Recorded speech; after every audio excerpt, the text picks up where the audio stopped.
The future is here. You have in your pocket one of the most amazing tools known to man. Cell phone is so powerful, and it can actually be really helpful in fixing clocks. And so you can take this modern technology and fix this 175-year-old clock with some of these tricks I'm going to show you. First, I'm going to show you how to check the beat error in a clock using your phone. So beat error is basically how accurate the ticking is. You want that ticking to be nice and even like a metronome. Tick, tick, tick, tick, tick, tick, tick. If it's more like a galloping horse or a heartbeat, like a tick, tick, tick, tick, tick, tick, that can cause the clock to stop. And the problem is that sometimes it's really hard to hear the ticking because it's so quiet. And sometimes it's just hard to know how accurate it is. If your ear's just not really tuned for it and you don't have a fancy machine, then you can't really see just how precise that ticking is, but you have a cell phone. And so let me show you a fancy trick to be able to measure that and see it visually and tell if your clock is in beat. So with your voice memo app, is what it's called on the iPhone, and I'm sure other phones have other names for it, take your voice recording app and you can stick it way up inside the clock so that you can actually get a really good listen, however you say that.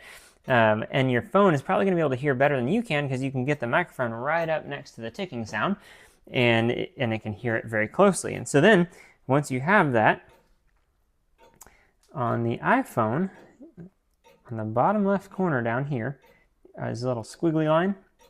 Click on that, and then you can actually see the ticks. Now, when I was recording, I was talking, so it was making it all muddled. It needs to be real quiet. But this way you can see exactly what's going on. Now, if it's really bad, you'll see kind of little pairs together. We're not seeing that here because it's not all that much out of beat. And so we'll just have to measure it. So take a business card, like this fancy Lofstein Clockworks business card, and line up one of these ticks on the blue line there, and just put your business card right there on the tick before it. Now we'll just slide this over. And sure enough, that tick didn't quite make it to the business card. Let's go again. Those both hit the lines at the same time. That one's a little bit short. Same time, quite a bit short. And so we can see it's doing a little tick, tick, tick, tick, tick, tick, tick, tick. And so it is not, in fact, in beat. It can be hard to hear with your ear, but you can see that visually with your phone. So that's a way that you can check the beat error of your clock using your cell phone. Let me show you another trick over here. This is one that I personally use all the time. We are going to check and see how healthy a clock with a floating balance is using a phone with a slow-mo camera. Now, this has what's called a floating balance. That means that it's got some kind of a little flywheel. It goes back and forth. Tick, tick, tick, tick, tick, tick, tick. So a wristwatch, a pocket watch, a clock like this, which is kind of an unusual one, a box clock. We see a lot of those Howard Miller box clocks that have just a little silver wheel up on top that spins back and forth. It's called a floating balance. Now, how far that balance turns tells you how healthy that clock is. So on a wristwatch or pocket watch, you usually want to see about 360 to 420 degrees of rotation. On something like a box clock, you want to see about 270 to 360 degrees of rotation. This one actually needs to be a little bit less than that. But the problem is you can't really tell how far that wheel is turning, especially on a wristwatch. It just goes back and forth so fast you can't even see what it's doing, unless you have a cell phone with a slow-mo camera.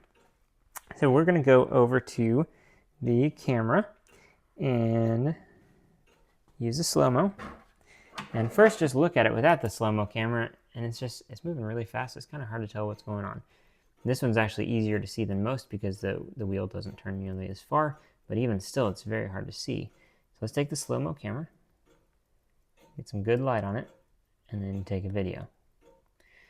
Once you got that video, you can pull it up, and you can play through it real slow. And you can watch the spokes on the flywheel, or the balance, go back and forth. Now this balance has 3 spokes on it, each one 120 degrees apart from the other one. And you can see that spoke and that spoke end up stopping at the same place, which means we've got 120 degrees of total rotation, or 60 degrees in each direction.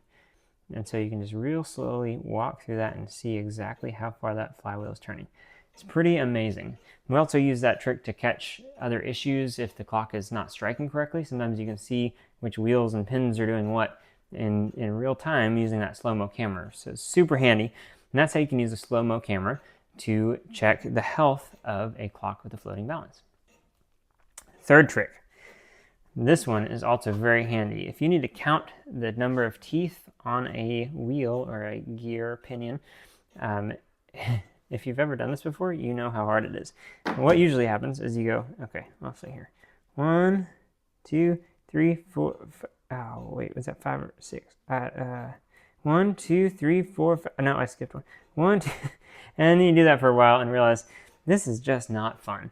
And so then what you might be able to do is get a Sharpie and just mark each one, but they're so tiny and you can't even see it hardly, and it's just frustrating. So what we're going to do, we're going to use our modern technology to make that a lot easier.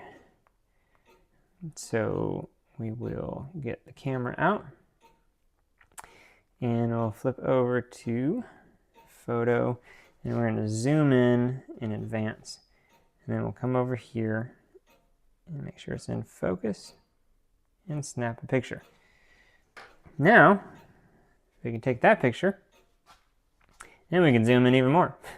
So you can see those teeth much better now than you could before with your naked eye. But that's not all, folks. There's more. If we come in here and edit it, we can go up here and click on the pencil. And we'll do something like this. Now we'll zoom in real close. And here's where it gets really exciting. We can count these teeth by going 1, 2, 3, 4, 5, 6, 7, 8, 9, 10. Oh wait, somebody had a question. I got pulled away, my phone rang, something like that. And then I can come back and be like, oh wait, I left off at 7, and I know which tooth I left off at. 8, 9, 10, 11. So you can really easily keep track of how many teeth you've counted, and so you don't lose all that work. You can even put a long tick on every 5th tooth or every 10th tooth, something like that. So if you need to stop and come back to it, you can do that. And so that is how you can really easily count the number of teeth on a gear using the magic of the cell phone in your pocket. Hope that helped. See you next time.